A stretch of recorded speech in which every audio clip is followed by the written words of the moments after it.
there from emergency officials in just the next few moments. That is a press conference site that is at the Florida Parishes Fairgrounds up in Amite as well. Obviously, officials think that Amite is safe and that is a safe enough evacuation zone because it's far enough away from the site. So expected to hear more about what the firefight is, who all is out there. As I mentioned, we saw many fire trucks rushing into the scene as Meg Ferris was standing by and giving us her live reports. But our crews are moving around to make sure that we get every angle that's covered for you so you can get some information so that eventually residents can go back home. You know, we're talking about 1,100 people call Roseland home, but the area is more than just Roseland. And we even heard from our partners in NOLA.com, Tyler Bridges, saying that Governor John Bel Edwards actually lives in this evacuation zone. Yes. So he is under this evacuation order as well.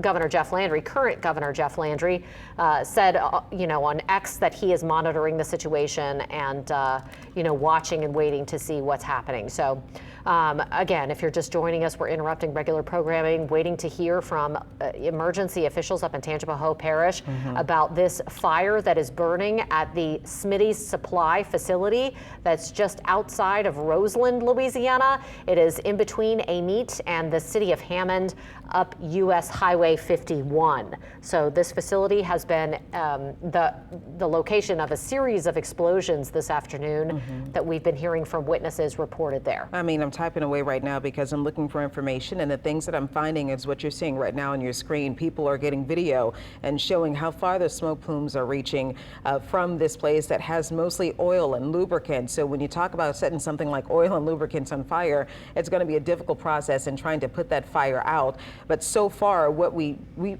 don't think there are anything there's anything there that's hazardous that could be in the air. But you know, we've seen pictures coming into our newsroom of people saying they're finding soot and ash on their vehicles, and as large as this smoke plume is, you know, that could definitely be far-reaching. But again, a lot of people still being evacuated. My family evacuated in Amite, Louisiana. Everyone that I know that's in Roseland right now going into a safe area. But I mean, this massive plume smoke has to be disturbing for a lot of people. I'm looking to see if we can get any information from Smitty's himself giving us an update as to what happened. Hopefully when we have this news conference, they can tell us what actually started this fire. Yeah, yes, I would assume that is certainly under investigation. I know, you know, probably getting the fire out first will be first order of business, but you would expect that, you know, officials, law enforcement officials, firefighters have been in touch with Smitty's supply. They're being, you know, communicating with each other about exactly what is in those tanks, what they expect it to do in terms of burning out, what firefighters need to do in order to get it out, because, you know, I'm not going to speculate on what's in there, but a lot of things like oil and water don't mix when you have a grease fire. You can't put water on a grease fire. It makes it worse. So if there are things that are happening like that, we're hopefully going to hear about it. But we want to go to this news conference. Emergency officials giving us an update up in Tangipahoa Parish on what is happening on the ground there at Smitty's supply. So let's listen in. I'm sorry to be rude. I just.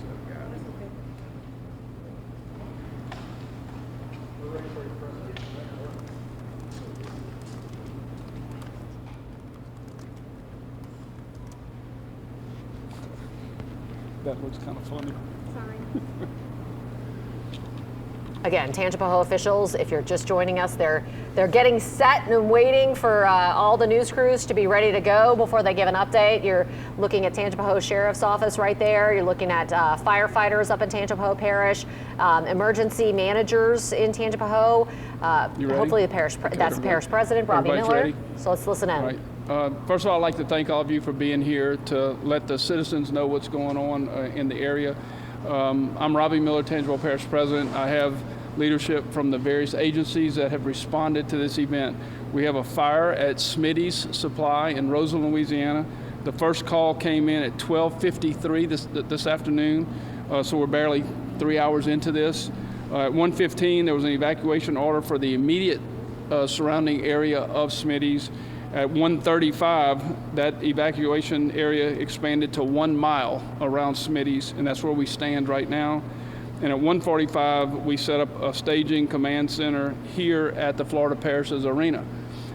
We have multitude of agencies responding, including every agency in Tangipahoa Parish, first responder, fire, police, multi-parish from other parishes are bringing in folks to help. DEQ, EPA, Louisiana State Police are all monitoring the situation. DEQ is currently monitoring the environment and the situation to determine and guide us on what to do.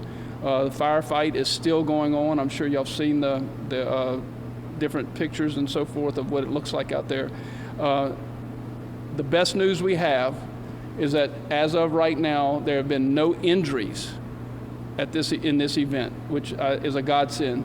So first of all, we want to thank the Lord for protecting all those people, that no one was injured in this event. So in the initial event through the firefight right now.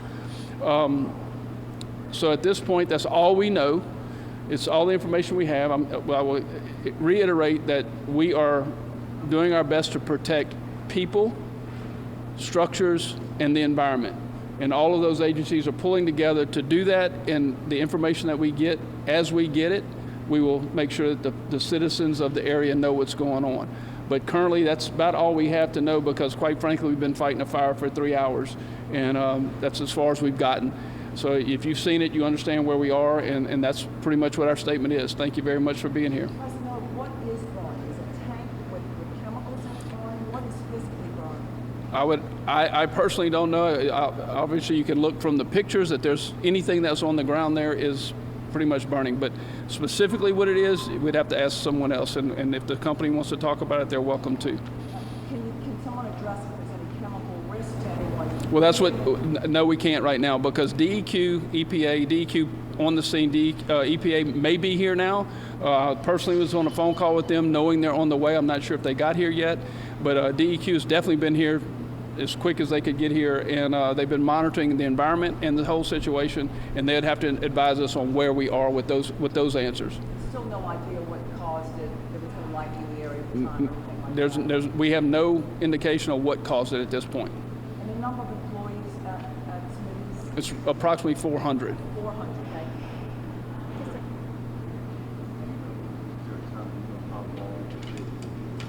you. I'm sorry, can you speak a little louder? We do not have that answer, but I assure you that with the folks that are here, we will continue to fight that fight until we get it under control. Do you anticipate expanding beyond a mile right now? Not at this point. Have you seen a, explosion or situation to this magnitude before? No, we have not. This is, quite unique and the first time for, I think, all of us here. I will tell you, I'll give you a little information that we do have some of our firefighters that are experienced in this because they worked in the petrochemical industry on the river, so they are involved on how to attack it. And we do have expert firefighter contracted folks that are here on site working too. So right now, there's no idea if there is a environmental risk right now? Again, the DEQ will, and our EPA will explain that to us and give us that information and what we need to do at that time. Is there still a risk of more tanks exploding and debris in the air, large debris? Without being on scene and not being able to get a really good look at it, although we've got a decent look at it, I don't know that we can speak anything about what could happen next. All right, Bobby. That's it. Thank you. Thank y'all very much.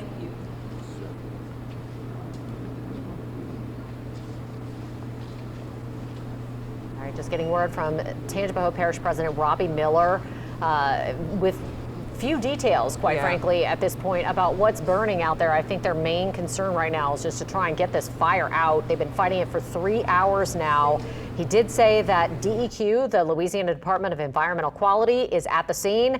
He said he believed that the EPA was on its way to the scene, some representatives from there, because obviously this is a questionable environmental situation, and it's questionable in terms of protecting the health of the people who live around there and work around there. Robbie Miller saying 400 employees actually work at Smitty's. So that's a pretty significant employer for Tangipahoa Parish. And I know, so not only is this affecting residents there, it's affecting those 400 people who get their make a living off of this facility. Yeah. Right now, he gave us a little bit of a rundown. So just to give you an idea of how long this fire, they're still in the middle of a firefight, by the way. He said the first call came in at 12:53 p.m.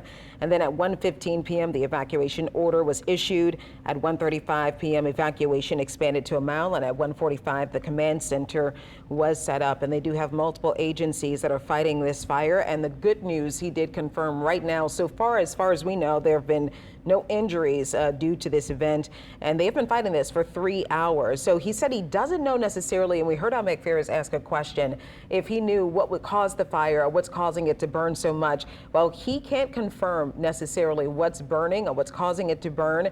According to our partners at the Times-Picayune and New Orleans Advocate, in a previous article that they've done, Smitty says 20 separate tank farms, 265 steel or plastic above ground storage units, and they hold between 2,000 and 504,000 gallons of various but generally flammable liquids. So you're talking about, like you said, mixing oil and water, trying to stop this from burning when you have liquids that are meant to burn in that way. Yeah, we don't know specifically what those chemicals are, No. but we do know that Smitty's is a supplier of automotive chemicals and Right. lubricants. Right. And so when you think about, motor oil and things like that, that's likely what's housed in those tanks that Sharice just mentioned are housed there. Now, firefighters who are at the scene right now, Robbie Miller said, they are some of the ones who actually work in Tangipahoa Parish are experienced in petrochemical fires because they worked in the petrochemical industry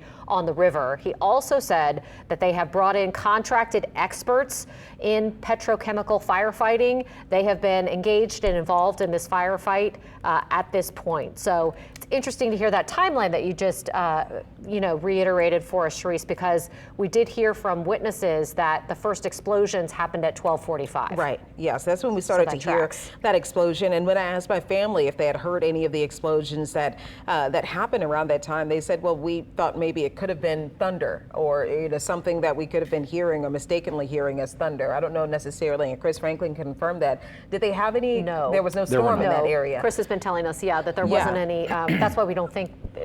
We're purely speculating at this point, but it doesn't appear as though lightning may have been a factor. No, so it seems like if that wasn't a factor, then that is exactly what they heard. And so they started to get text messages from other family members that are in the area telling them that there was an evacuation taking place and they needed to get out of Roseland. And so they went over from Roseland, which is not far, really kind of down the road from Roseland to Amite. But this facility that we're talking about, they have multiple facilities. So this is the Roseland, Louisiana facility.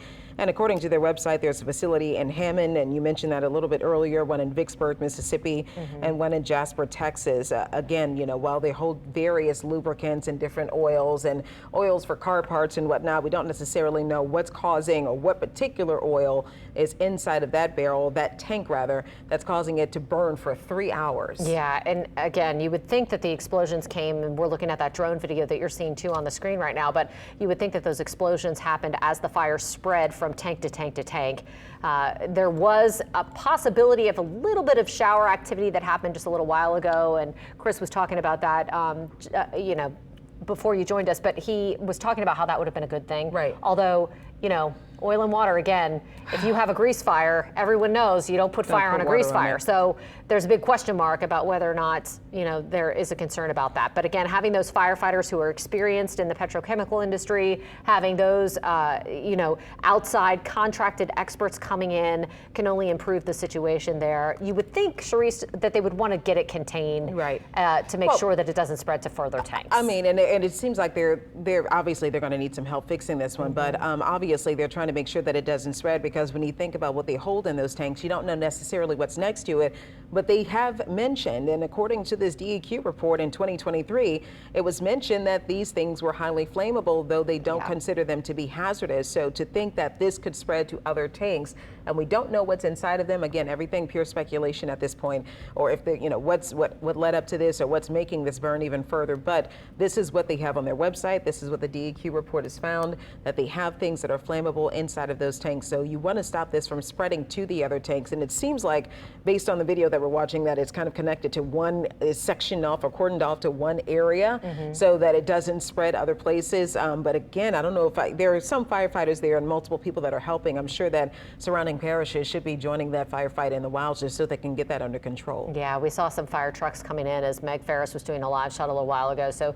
many agencies involved at this point, given that this has been a 3-hour firefight so far, almost 3.5-hour firefight so far. So, you know, lots of different agencies coming in to help. Robbie Miller, the parish president in Tangipahoa, just wrapped up a news conference a little while ago, if you're just joining us.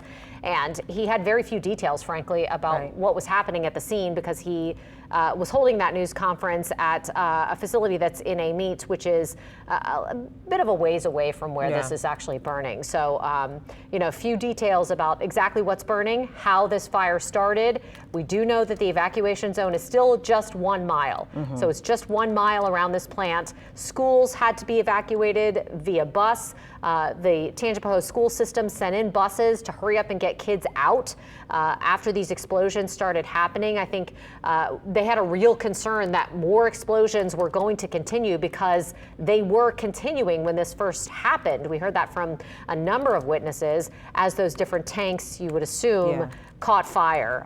There were loud booms in the area. And what we do know, Cherise, in some of these videos, it almost looks like it's raining, but it's not. Chris said there was no rainfall in the area at the time this was happening. It's soot and different debris that's coming down from that huge smoke column. And that's what officials have said that they're concerned about. And that's why they have asked everyone in that 1 mile radius to leave to protect them against that soot. While it may not necessarily be toxic, it's something you certainly don't want to breathe. Yeah, I'm trying to look, and I'm looking online to see if a map can show me just how many schools are close to that evacuation zone. So far, what I'm seeing, maybe I think we're thinking primarily Roseland Elementary School, Roseland Montessori School. They were evacuated. No other schools evacuated at the time. And I guess those were the ones that are really as closest to the blast. But again, when you talk about Amite, you know, for instance, I think about Westside. I think that's the name of the school, Westside Middle School, and all that. That's 2 to 3 miles away, and so that's in that. I'm wondering if they can't get this under control, because you know, in looking at this video, I'm hoping that this is not, you know, spreading any further to any of the other tanks. And if this does spread, does this mean that we could see that evacuation zone open up a little bit more? Yes, and we just want to clarify, this video that you're looking at on your screen is not live video. We are broadcasting live right now, but this video was taken in a drone by Chris Owens, who's a drone pilot up in Tangipahoa Parish.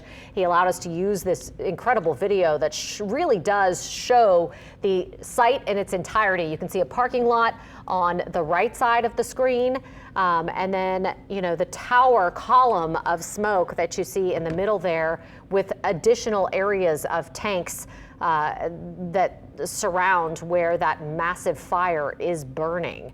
So we have been hearing from Chief Meteorologist Chris Franklin throughout this to kind of look at if we can expect any rain to help out firefighters. Is everything kind of calmed down on the radar right now, Chris? It has been settling a little bit on the North Shore, and usually about this time in the afternoon we start to see most of the heavy rainfall wind down. Not to say we can't see a few pop-up thunderstorms or even just some light rain to develop over that area. Again, not necessarily a good thing, depending upon exactly what is burning. It would help to settle any debris in the air and kind of force it down to the ground with some heavier rainfall. But the shower activity on the North Shore has been fairly limited over the last hour or so, especially between Roseland, Arcola, and the Amite area. Not nearly as heavy as it was a little bit earlier in the day, with regards to some thunderstorms in the vicinity, but never really over that area. And we were looking back at radar, and as we said, it didn't look as though around the 12:50 or so time frame that we had any lightning around there. Now, we've had some light showers, but never really any lightning. There were lightning strikes nearby, but never really over that location. And we can actually zoom way into it. As we said, that location of Smitty Supply is located right along US 51 and LA Highway 10. So it's right at that intersection. And I'll go back over the last 4 hours. So this is before that. And notice there really isn't anything until about 12:59. And you see this little what's showing up on radar here, reflectivity, it's possible that that is some light rain. It's also possible that it is at that time the radar was able to pick up the smoke plume into the being lifted aloft. Radar is able to detect that, and it's possible there was either some light rain over the area at the same time, or that is radar picking up the smoke plume. And then kind of going further into the future over the last couple of hours, again, notice how it just kind of sat. I'm going to go back here. Notice how that kind of just sat. This is actually the first time I'm really diving into this. What I did was I increased the intensity of the radar, which is why you see a lot of these light blue colors. Normally we're showing you kind of the light to dark greens, to then oranges, reds to show you more intense rainfall. I increased the intensity. That usually gives us more of these little false returns, but it also allows us to really find minute features in the atmosphere, such as smoke. And when you look at that rain over Roseland and kind of Smitty's just to the north of that, as you watch this, what could have been rain, notice how it doesn't move, and it actually intensifies going to 128, and then you kind of see it spread out a little bit more. That may have been the smoke from that fire, and then as we started to get some rainfall nearby, it kind of mixed out a little bit, but I think we were definitely able to see the smoke on radar, especially when I increase the intensity, because keep in mind the radar site is now not over in Slidell. Remember, it was moved to Hammond, so it's actually not very far away, so we really get great detail of things in the atmosphere as close as Roseland and Arcola, and I think that was definitely some of that smoke. Now, whether or not this is heavy rainfall, or I should say, excuse me, light rain, or the thickening of the smoke at this time, maybe kind of a mixture of the two. We were with Meg Ferris a little bit ago, and they were having some showers in that area, so hard to say what was rain, what was the smoke. Looks like at the moment, this is a live look at radar now, it's kind of a moderate rain over that area, and again, not necessarily a great thing depending upon exactly what is burning. Obviously, from what we could see, they were using water with the hoses onto those fires, so any kind of rain would certainly help out. Yeah, especially with that debris that's in the air, right? Right, that will help to settle it down. Okay, good stuff. All right, we're going to go to Amelia Strahan, one of our crews that's out there. Amelia, can you give us a little bit of an update on what's going on? I know that some of the schools were evacuated in that area. Yeah, about 400 students. I'm actually joined here with the superintendent, and she was telling me that 400 students were evacuated from, was it just Roseland Elementary? Just Roseland Elementary, which is the school that's closest to the explosion site at Smitty's. And just kind of tell me, you know, we were talking about it just a moment ago. A lot was happening at one time. How did you make the decision to come here? By the way, I actually talked to a few parents. They were saying the school did an excellent job at handling this. It was very smooth. Everyone felt safe. So kind of tell me what that process was like. Well, we practice things like this, but you know, this is the thing that was real. So I received a call from the principal at 105. I talked to our Homeland Security person, Dawson Primes. Then he made the call that we needed to evacuate the students away from the school. And so this building, the central office here in Amite, is further enough away from the site, but still in Amite. And so we called our buses to go get the kids. The teachers rode the buses over here with their students. They had their rolls with them. We sent out messaging to all the families at Roseland to let them know to come here to pick up their children. All of our staff came out of their offices. Accountants, you know, school nutrition folks all came out, and everybody, all hands on deck. We had people outside flagging traffic and directing traffic, others checking IDs and signing students out to their parents. We had our students in here in the air condition in the boardroom. We even had something on the big screen for them to watch while they were waiting for their families. So we tried to make it as comfortable as possible and cool them, you know, let them get cool, because a lot of them, when they came in, they were kind of hot. Getting all the buses, and a lot of traffic in town with people trying to move about on the block roads. So we did our very best to, you know, calm them, give them hugs, love on them, get them comfortable until their parent could get here. And speaking of parents, some of these parents were at work. I actually talked to one mom that said she was working like an hour away. What was the response from those parents?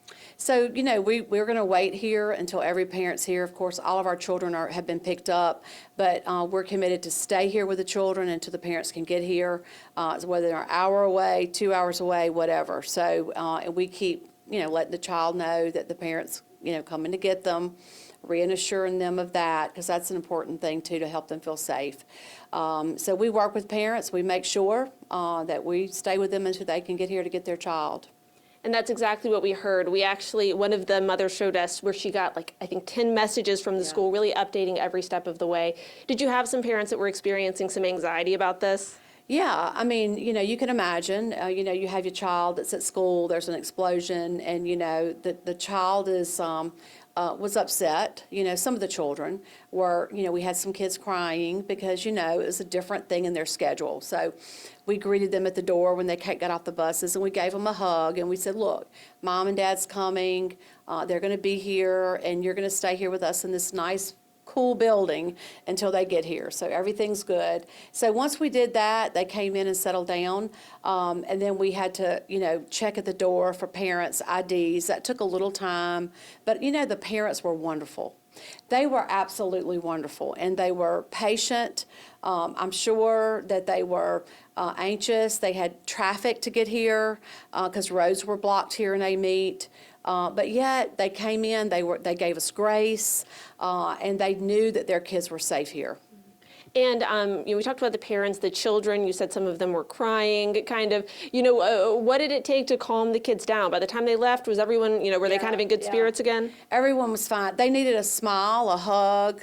You know, we had water here also. We had water, bottles of water delivered from the warehouse here, so we had water to give them. And, you know, just, I mean, we had probably, I don't know how many adults down here from different offices. We even have a Title I federal program office across town. Their staff came over to help. All of the transportation department, extra people came in, bus drivers to help.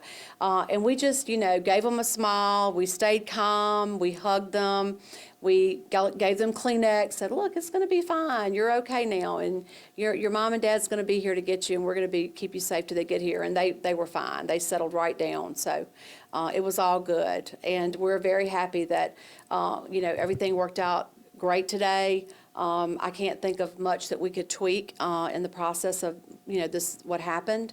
And, you know, our prayers go out to the families that live very close around that site at Smitty's, and then also the employees at Smitty's who, you know, their jobs may be impacted here. So. And as far as the state of the building, you know, it was right near this explosion. We've seen the pictures. We've seen that, you know, the reason it was evacuated was because of debris. Is there any oil on the building, any kind of debris? On our building, there's nothing that I'm aware of at this point that's on our building, but I do understand there's some more explosions happening, so I'm not sure what the state is at this time. We're not allowed to even go to the school. So our teachers that rode school buses over here with their children, their cars are over there. And so we can't get in there to get their cars. So some of their family members have been called, and they picked up our teachers and faculty members from Roseland. So they'll have to go back once the Sheriff's Department and, you know, Homeland Security secures and says it's safe, then our teachers and faculty will get back in there to get their vehicles. Great. Thank you so much. I really appreciate it. All right, guys, well, we'll keep you updated as we know more. Again, Roseland Elementary, it was evacuated. They were inside that 1 mile evacuation zone, hearing really great things from parents about the school. So like I said, we'll keep you updated as we know more. Amelia, thank you so much. Obviously had to be a shock to the people and the parents there when you hear about that explosion. I'm glad that they were able to keep the kids calm. Yeah, for sure. And it's hard to hear that the teachers can't even get to their cars at this hour. So a pretty serious situation there. 400 students had to be evacuated. Yeah, 400 students evacuated. evacuated, and that was 2, if I'm not mistaken, elementary schools that were evacuated. Yep. That are in that area. And just to imagine, we said it's been 3 hours. Now it's been Yeah. a little, over the 3 hours that the fire is still burning. While this is not a live picture that we're looking at right now because we can't get close enough because we're also in the evacuation Yes. zones about 2 miles down for our own safety. But this fire is just to show you how intense that is. And imagine you have oil, any sort of oil in this area or lubricant in that area boiling. It could be very difficult for them to put out. Yeah, absolutely. Now we want to get a look at this. This is a new image in from Glenda Davis.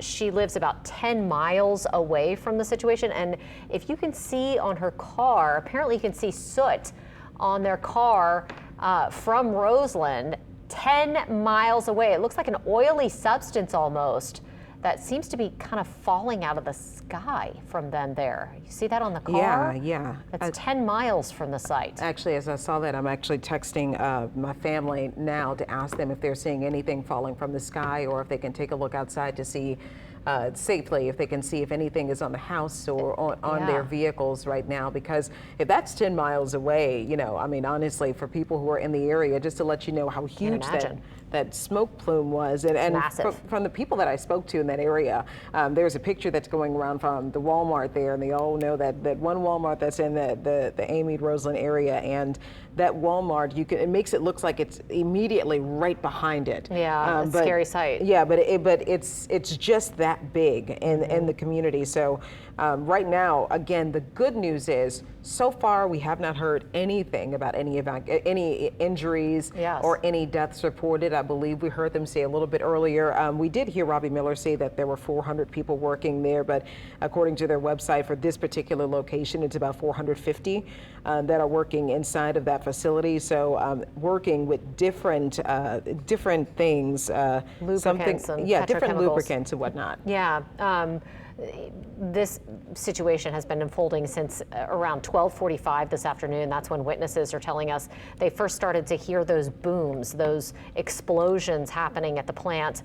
As this fire has spread from tank to tank to tank, you would assume that is when they're hearing those booms. At that point, that's when Tangipahoa officials, emergency managers, issued a mandatory evacuation for a 1 mile radius around that facility, around this facility, Smitty's out there in Tangipahoa, Smitty's Supply. And that's when all those students had to be brought by bus out of those elementary schools. They were rushed to the Tangipahoa Schools headquarters in Amite.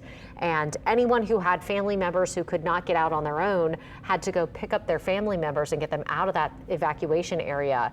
Now, our crew was about 2 miles from that site a little while ago. And Meg Ferris is telling us that you could even see soot and debris on the state police cars that were in that area. So 2 miles away, and then again, what we just saw a few moments ago on your screen was additional oily residue or soot on cars and a house 10 miles away from this. So that tells you, just the impact that this is likely to have. Now, the good thing is Robbie Miller, the parish president there, said that DEQ was already at the site, the Department of Environmental Quality, and that the EPA, the federal regulators, were actually on their way to the scene. Right.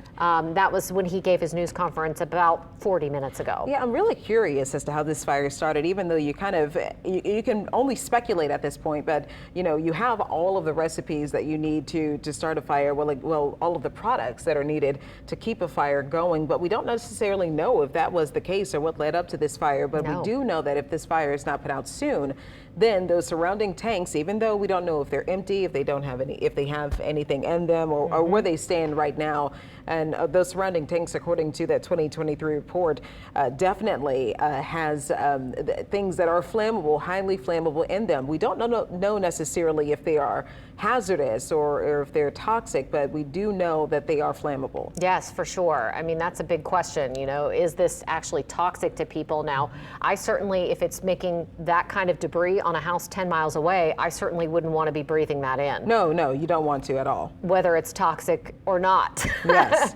So that is great that they have people evacuated in a 1 mile radius. Hopefully there's enough air around that it makes the impacts on people outside of that area much less. So I think firefighters have a huge task on their hands to get this under control. This video from drone pilot Chris Owens was sent to us. He's in Tangipahoa Parish. He shared this with us. It was taken a while ago. This was taken over an hour ago. So hopefully they've made some headway on trying to get this fire at least contained to that area. And it appears to be contained even from this video that you can see, again, that was taken for about an hour ago. So hopefully they're making even more progress. Miller also said that they have firefighters who are even on staff in Tangipahoa Parish who are experienced in fighting petrochemical fires because they had experience on riverboats.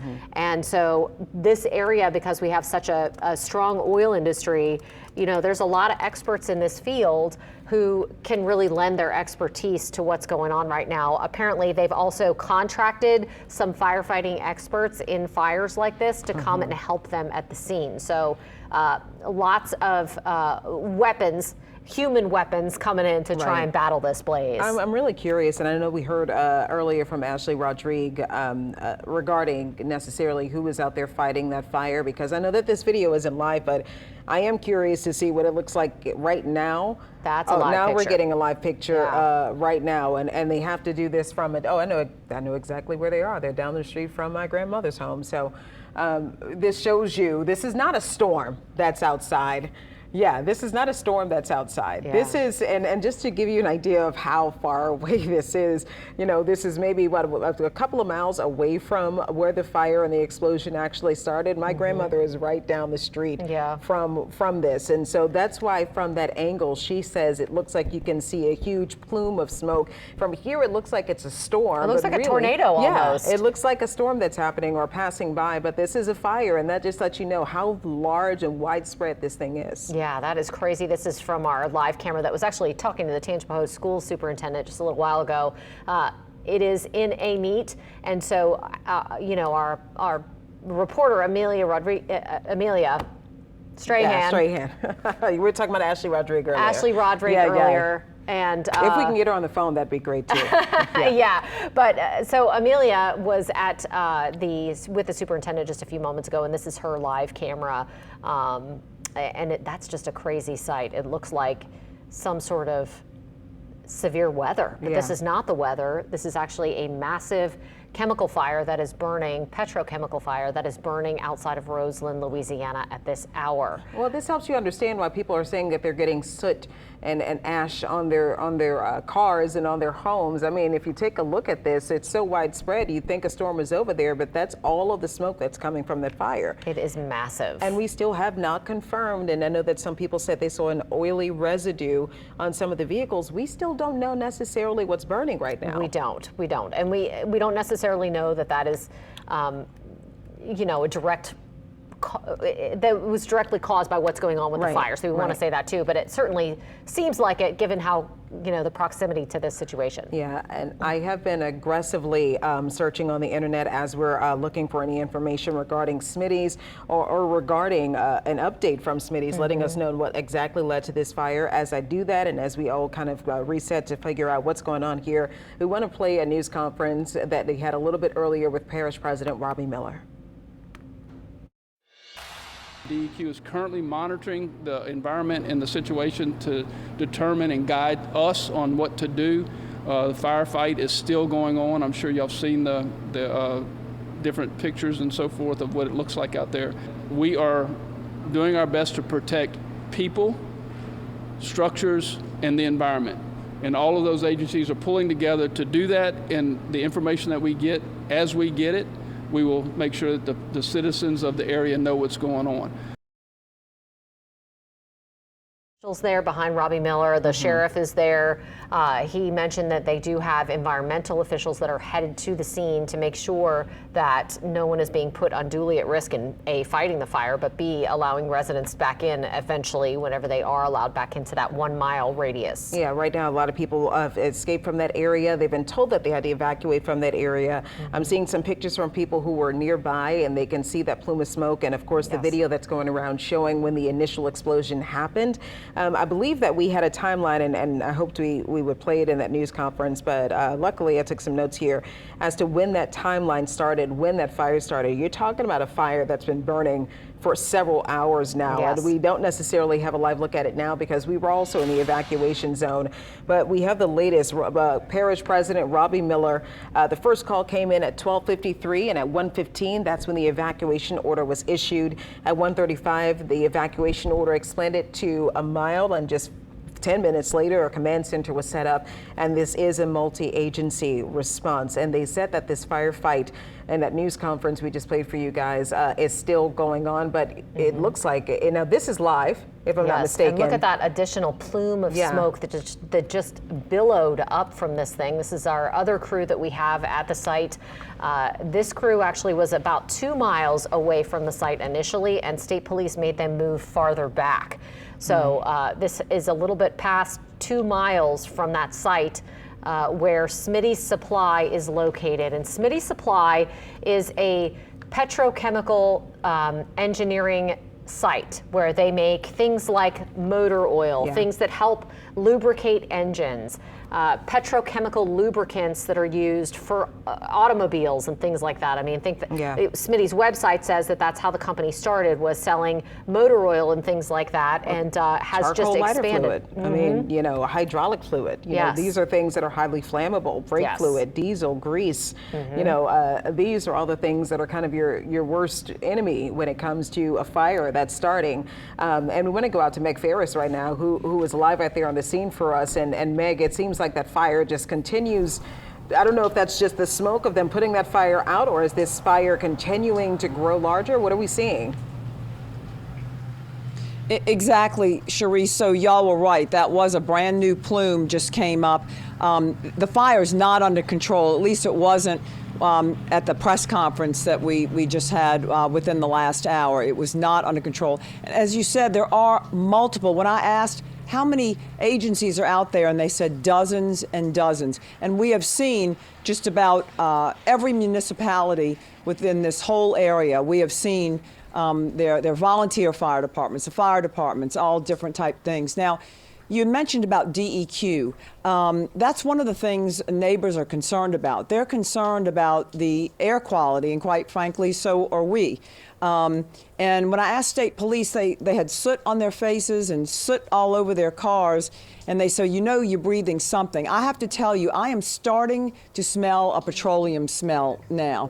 And I'm right at a resident's house that's right, we're just 2 miles south of the plume. We're right by the, where they're blocking us off. And it is a little more smoky in the area, and there's a petroleum smell. And they noticed like maybe oil residue on the cars and on the ground and on their umbrella. So we need to find out more about that, because the residents here 2 miles out who are not ordered to evacuate, of course, they're concerned about what they're breathing. And one resident who we're going to talk to in just a little bit, she said she has asthma and she is concerned about that. Okay. Now, I did also get a text message from a viewer who lives in a different area who said that in her area there are a lot of elderly people who don't have a means out, and they're concerned too.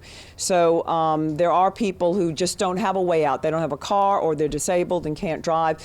And this resident told me that there was actually a neighbor who was organizing like carpools to move people out. So that's what's going on now. It doesn't look like the fire is going to be under control anytime soon. Now, when we asked the parish president what was burning, what was in the actual drums, the big tanks that are burning, and he said they didn't know which ones were burning and what was burning at this time.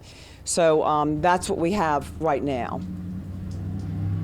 Yeah, that is such a crazy situation given the plume of smoke that we're seeing, Meg. And I know you're going to ask the tough questions in terms of health, because you are our medical reporter and you're great at that. And so very real concerns in terms of the health of the residents who live in that area, right. And everybody who's even fighting this fire. So Meg saying that she's now starting to smell a petroleum kind of oil smell burning where she's at about 2 miles away from the actual source of the fire.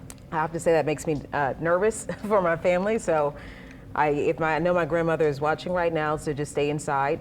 Just try to stay inside of the house so that you don't have anything you have to worry about. And my aunts, my Aunt Sue and Josie and all of them over there, please stay inside of the house so that you guys are safe. My cousin Tisha over there as well, as you guys evacuate, because obviously, we don't know necessarily. DEQ has to make their assessment. Everybody has to do all of the proper necessary things that we need, and in order to make sure everyone is safe and that they're not breathing anything hazardous. We don't know necessarily what's out there, but that's always a big concern, especially if you can smell what's happening, or you can smell it, and obviously we can see as the plumes continue to grow that the fire is not out, and praying that it doesn't spread anywhere. But you want to just kind of stay out of that area. It's always difficult too, because I think around 4:50 right now, so you have some kids that are probably getting out of school that are about to be on the streets right now. So you want to make sure that all of the kids are careful. They only had to evacuate 2 schools, and the evacuation zone is only 1 mile right now. So when you talk about 1 mile, you think that it's not going to be too much of a serious situation, and unfortunately, I thought that this wasn't as much of a serious situation until the images of the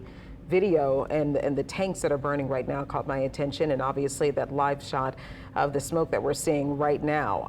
Hopefully they can kind of get some more people out there to get this put out, but it's always difficult when you have, again, you don't know necessarily what you're dealing with or what's burning, and when you have situations like lubricants and like oil and like motor fluid and whatnot that's inside of those facilities. Oil and water really doesn't mix. Yeah, you would hope that the facilities, the owners, Smitty's, are communicating with firefighters to talk about what substances they have, where those substances are stored. Right. I mean, they have a detailed map of what, they should have a detailed map of where each chemical is located on the site. So hopefully they can give that to firefighters and work together in order to figure out the best way to knock a fire burning those fluids that are highly flammable down. So they do have a big job on their hands, though. Look at this on your screen right now if you are just joining us. That is a massive pillar of smoke and flames that is burning in the Roseland area in Tangipahoa Parish at this hour. It started at around 12:45 this afternoon, and you can see it's sort of billowing up from the source of the fire. If you look at the right side of that column of smoke, it just continues to billow up. So obviously it still has some fuel that it's burning. We're starting to get reports from people who are even outside the evacuation zone that they have oily substances on their cars, oily substances on the ground. And of course, there's been a lot of soot that's been covering a lot of people's property that's in the area, including some cars. Meg herself said that she saw, state troopers that had soot on them, because they've been in the area working this emergency, working this situation to try and, number one, get the fire out, and number two, keep people and the environment safe. Now, this again is that car in Wilmer that we showed you a little while ago that has that oily residue on it. You can see it's kind of dripping there off the side. Also, it looked like something was almost raining in the shots that we showed you earlier when this thing first exploded. But we know that there wasn't a whole lot of rain in the area, according to Chief Meteorologist Chris Franklin. Chris, not a whole lot of rain in the area whenever this was first happening. No, not at all. And what rain we did have around the area has been fairly light. We've not looked at any kind of intense rains over the area. Nearby thunderstorms, had we seen any little gust fronts within those thunderstorms that passed by, maybe you would have gotten a kind of initial shift in the wind to kind of send that debris somewhere. But the winds at the moment are fairly light across most of Tangi, and thankfully, with those light winds, it should confine the spread of that debris, that chemical smell that Meg was reporting. Again, Meg is about 2 miles or so away, at least that's the last I'm aware of, from the site of the fire. So it's not unusual that she would smell those chemical smells. But again, without the strong winds in that area, and the wind should remain fairly light. Where you do see wind gusts at times are mainly associated with some nearby or thunderstorms over that area. Winds of only 3 miles an hour, and we've seen the winds variable, kind of 3-8 miles an hour from various directions. So if the winds do pick up a little bit, it might send some of that debris and that chemical smell one way or the other. But I would kind of venture to say a radius of maybe several miles away will continue to smell that. And again, as long as the smoke is billowing into the atmosphere and the fires continue, that's just going to continue to increase the concentration of the particulate matter in the atmosphere, and thus it's going to continue to keep that high concentration concentration spreading out further and further away from Arcola, Roseland, and then just around the Amite area. But even a lot of the surrounding communities will continue to experience that. As far as the rainfall goes at the moment, we do have a decent little shower over the area right now. And this is kind of single images. And the reason I did this was because what we were showing earlier was the fact that at around the time that this may have happened, just at around 12:50 or so, notice how the radar picks up what looks to be maybe some light rain. And it's possible that this was light rain. But when I kind of scale or step through our radar imagery here, notice how it doesn't really move. Now, that's not to say we didn't have a little light shower that just didn't go anywhere, but when you consider that it's right over the area of where the fire started, it's probably safe to say this was likely radar picking up. And again, our site of Smitty's is right here. Here's 51, here's Highway 10. It is literally right here. And so where you see this little almost kind of smoke plume on radar, radar is able to detect that as well. It finds debris, things in the atmosphere, and sometimes it is not able to differentiate what is smoke and what is just small debris and what is rain. And so I would venture to say it's just too coincidental that we've got this little shower that's sitting over that area. And then as we did get some rainfall in the area, it probably started to kind of mix in with the smoke, so it started to become a little bit more difficult to determine what was the smoke, what was actual rainfall. And we did definitely have some nearby showers over the last couple of hours, really going past the past hour of those showers right over the area. And again, here is the site where our map is labeling Arcola. This is Smitty's. It is right in through here with some light to moderate rainfall at the moment. Again, as far as the winds go, they're going to remain fairly light, and they're going to remain fairly light going into the day tomorrow. We'll see less rainfall around. Hopefully by then the fire is out, but in terms of it spreading any of the debris, the winds are going to remain fairly light going forward. And unless we see a thunderstorm nearby, and even that, it's only going to initially kind of push that debris away from kind of the epicenter of where the fire is ongoing. So the surrounding areas definitely, and I would say there is not maybe one particular direction that is going to smell the smell or see the debris more so than another. And in fact, we can kind of widen out our map here to show you some of those other communities where we have had some reports, such as say in Wilmer. So you've got Amite down to the south. Wilmer, if I'm not mistaken, is in, yeah, there it is. It's in central. So this is, if they were reporting like, that's Wilmer. From the site of the explosion, if we were finding debris on cars in Wilmer, that's 8.7 miles away. So already, even with fairly light winds, the debris has been able to travel that far. Now, obviously, just because you're seeing the debris on vehicles doesn't necessarily mean the concentration is high enough that you're going to smell it, such as we heard from Meg Ferris, but definitely within probably a couple of mile radius. For folks up in Fluker, if you're not smelling it, I would venture to say with the high concentration and still ongoing fires, I would likely say you would even start to smell it. Again, with fairly light winds, it's going to be difficult to say what communities more than others will smell it or experience the particulate matter on your vehicles, on your homes, on your persons more than others. I would kind of give it a even radius away from the center because the winds have been fairly variable. So at one point you might get a light southerly wind, which would then move it more in the direction of Fluker. And then at a moment you might get more of a northerly wind that starts sending it more toward Roseland and Amite. You get a westerly wind and it starts sending it more toward Wilmer. And again, with what little wind we had, it was enough to send that debris as far as we know Wilmer, but it's possible that it has even moved beyond that. So if any of that debris was able to move farther down to the south, then you are talking about some of the communities such as Hammond. WWL Louisiana News at 5 begins with breaking news. We'll take a look. The thick black smoke from a massive fire burning near Roseland after an explosion at a company that makes motor oil and industrial lubricants. So nearby residents say oil is raining down from the cloud of smoke. And we did get photos from one viewer in Wilmer.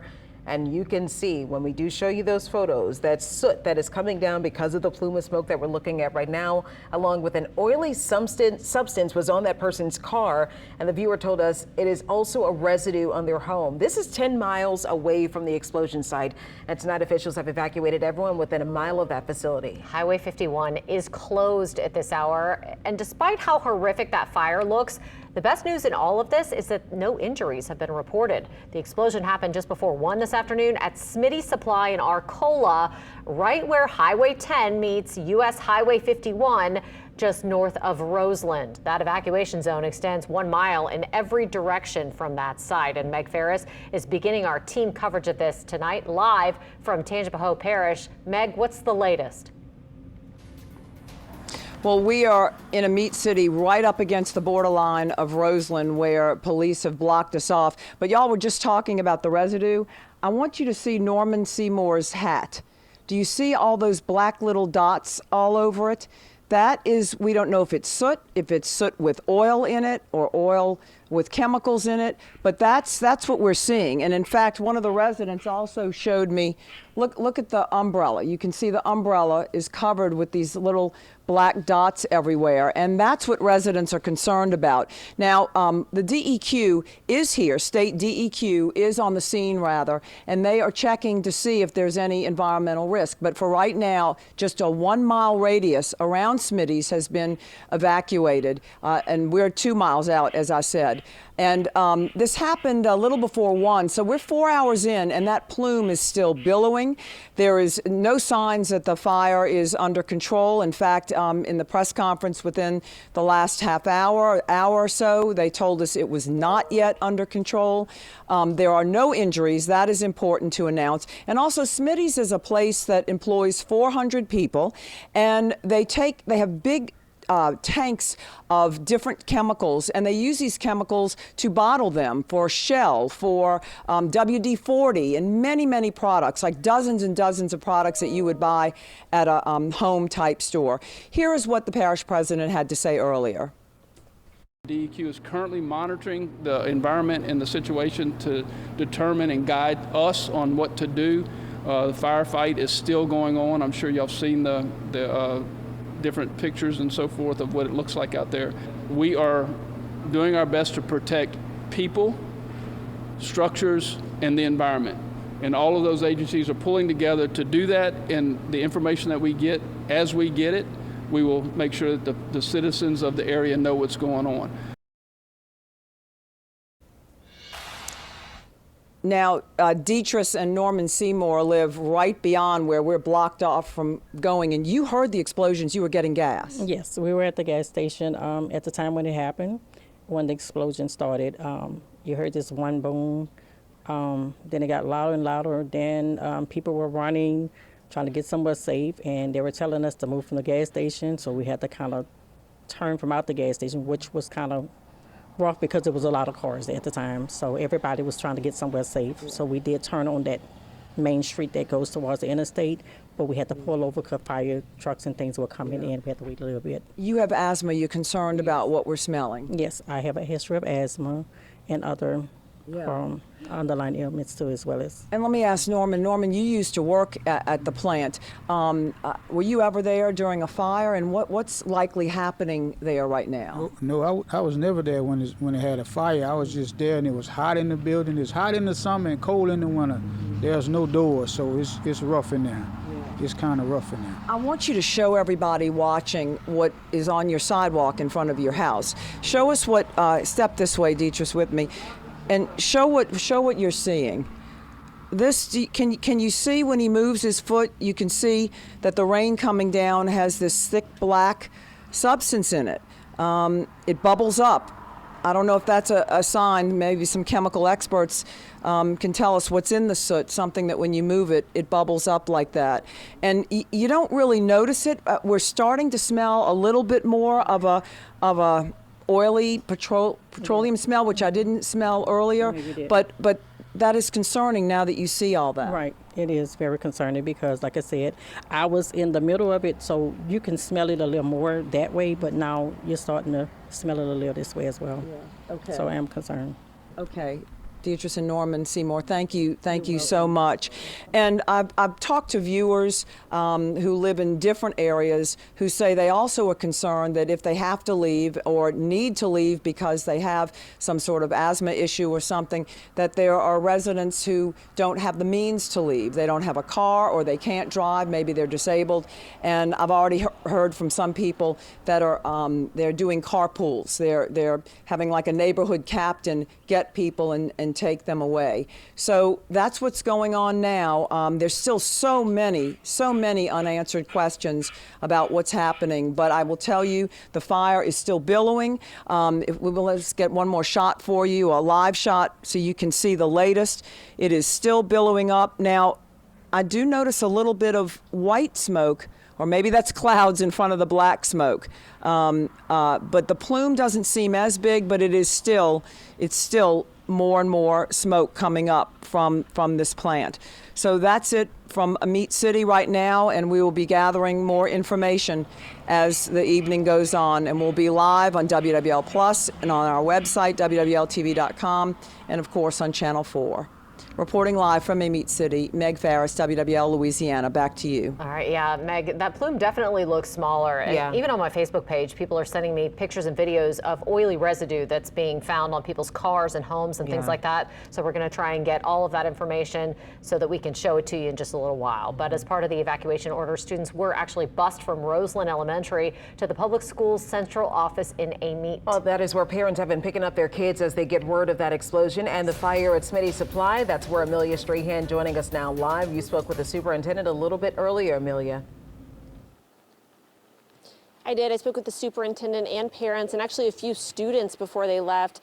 There was a lot of anxiety telling us about, getting the call that their student was at the school and there was an explosion less than a mile away. The students were kind of describing, thinking maybe they saw a tornado out the window. Just as Meg Farris mentioned, a lot of unknown, but the children were safely evacuated to the Amite Central School District office. Now, we're about 10-15 minutes from the explosion site, and I want to show you guys, if you'll look behind me, you can see the plume of smoke even from where we're standing right now.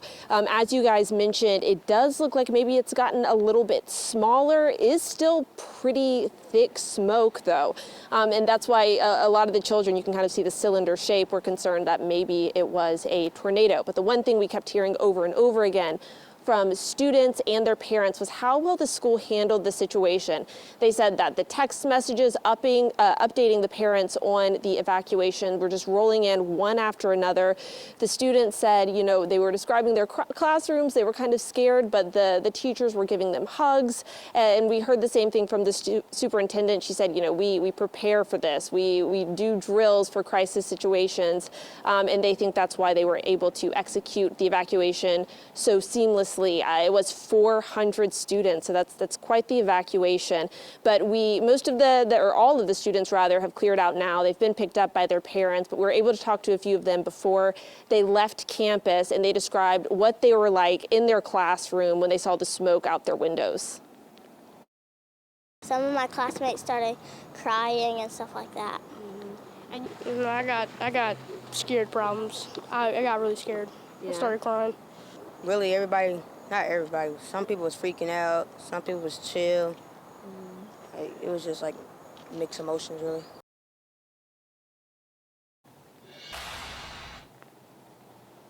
Now, we also asked the superintendent, what are the plans for next week? We've got a few days, but this is a big explosion. We don't know kind of what the debris looks like. They're not even totally sure what the debris looks like around the school. And they said they're still evaluating that situation, and they'll keep parents updated as they make a plan for next week. Reporting live from Amite, Amelia Strahan, WWL Louisiana. Yeah, I hate that the teachers can't even get to their cars. Right. I mean, it is a difficult situation there. Thanks so much, Amelia.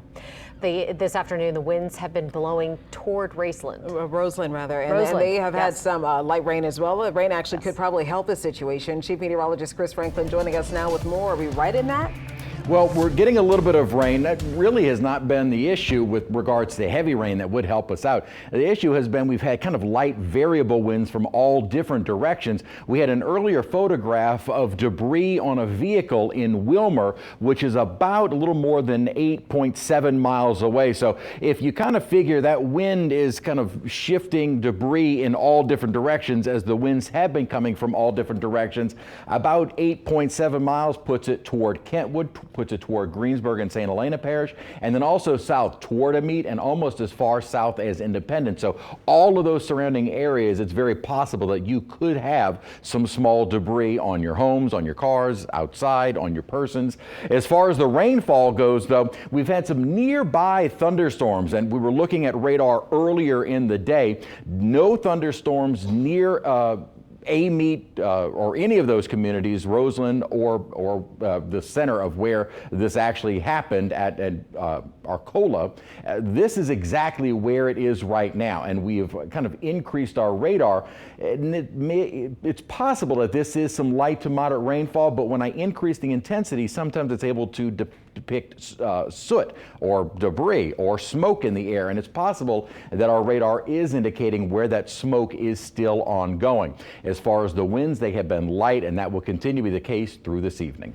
All right, Chris, thanks so much. And just into our newsroom, we want to let you know that a shelter has been opened by Tangipahoa officials at the Amite Community Center for anyone who needs it. The address there, 101 West Chestnut Street. I'm sure most of you who live in that area probably know where it is, but just in case you don't, it's at 101 West Chestnut Street there in Amite. It is a shelter that's open for residents who may need it, who are in that evacuation zone, who have been asked to get out for their own personal safety. We're going to have another update on the explosion a little later in this newscast. And you can also find the latest information on our website, our free smartphone app, and our social media pages.